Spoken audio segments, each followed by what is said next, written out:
Benedica a tutti.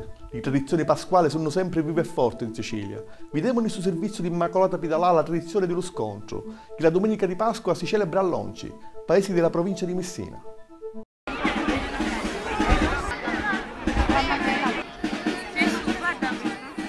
Una delle tradizioni pasquali più antiche è quella che si tiene a Lonci, picciriddo paese delle Nebrodi, dopo le varie celebrazioni della Settimana Santa, la domenica di Pasqua alle 10:30 precisi avviene lo scontro tra la Madonna addolorata e il suo figlio Gesù Cristo Salvatore.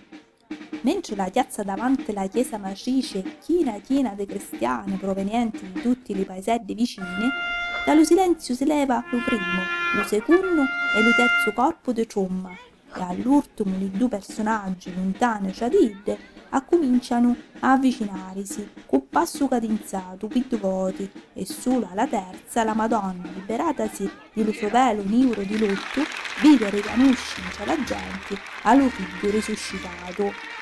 Tutto questo avvenne al centro della piazza dello paese e di tutta la comunità delle figure, venuti per celebrare il momento più alto della cristianità e gioire della vittoria della vita sopra la morte, della liberazione delle tenebre e dello peccato in favore della fede in Dio.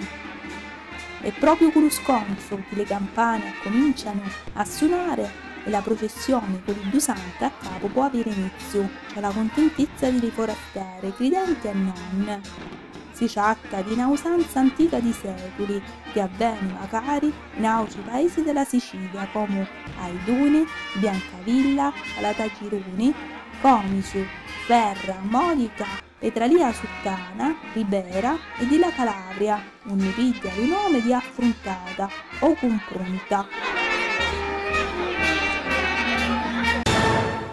E ora ascoltiamo questa riflessione della nostra Claudia Blesi sopra le diverse maniere di contare la nostra storia in occasione della presentazione di una poco di libra di Vincenzo Ruggeri.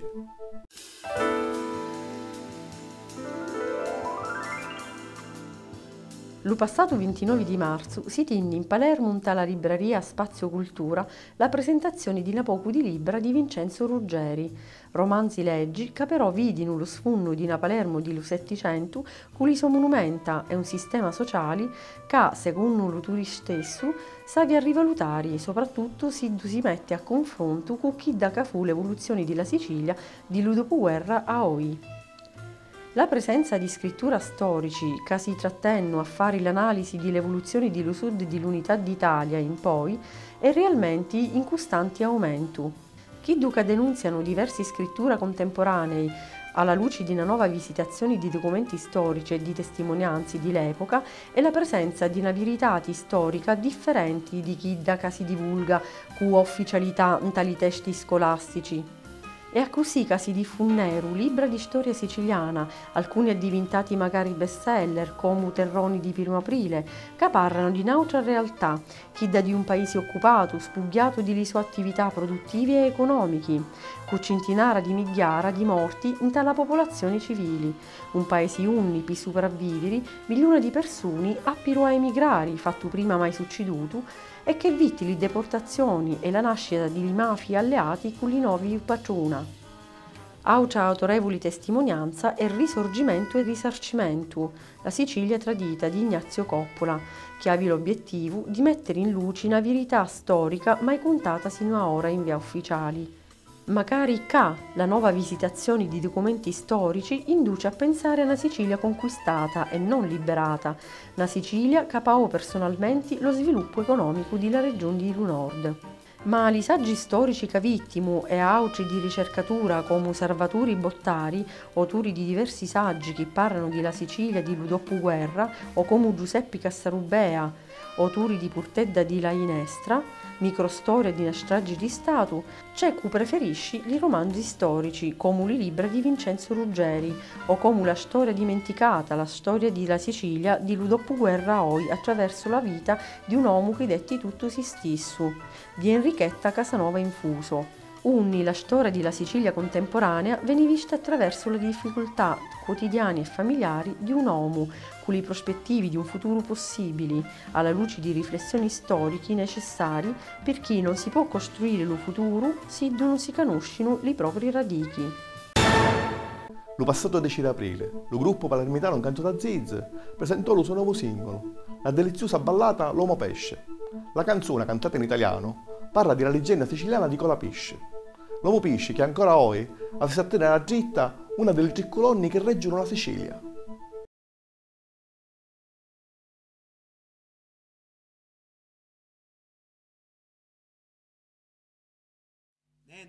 Niente ci fa. Ehi! Yeah!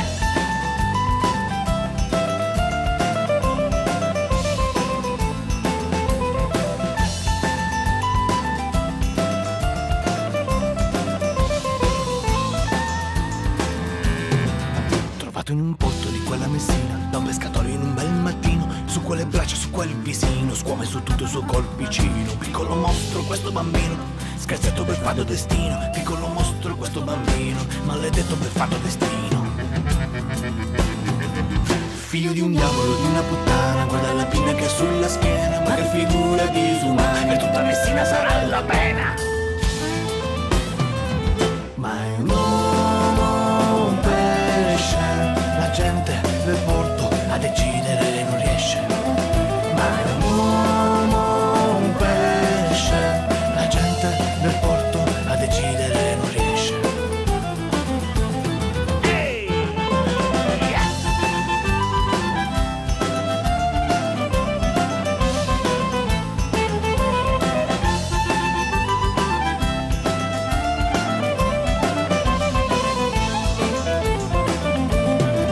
Cresci nel mare, nel buio del giorno, vivi soltanto il tuo non ritorno. Gente cattiva quando ha paura, che l'ignoranza fa ancor più dura. Ma quel giorno di gran sciagura, quando Trina che affondava sicura che la colonna sotto lo stretto si fosse rotta per qualche difetto. Al tuo difetto la gente pensò, quando il rimedio non si trovò. Buttati presto a quella pesce, pensi la terra se ti riesce. Salva l'uomo che ti ha odiato, nella leggenda sarà ricordato. Salva l'uomo che ti ha odiato, nella leggenda sarà ricordato. E fu così che ti gettasti in fondo al mare, senza pensarci, senza pensarci. E fu così che ti gettasti in fondo al mare, per i giorni rimasti.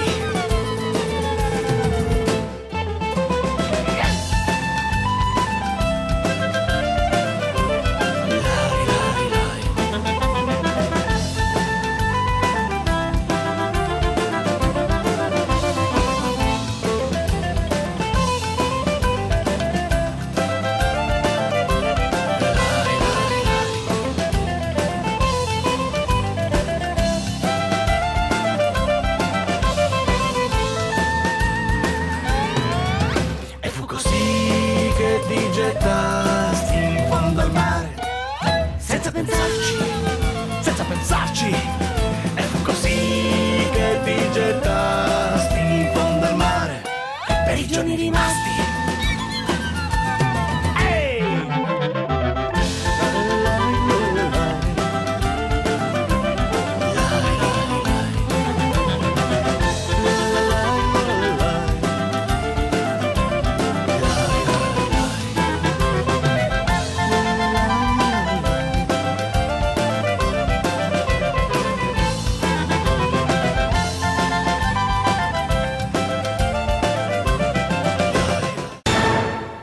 Questo è tutto per questa puntata. Ci vediamo alla prossima. Salutiamo.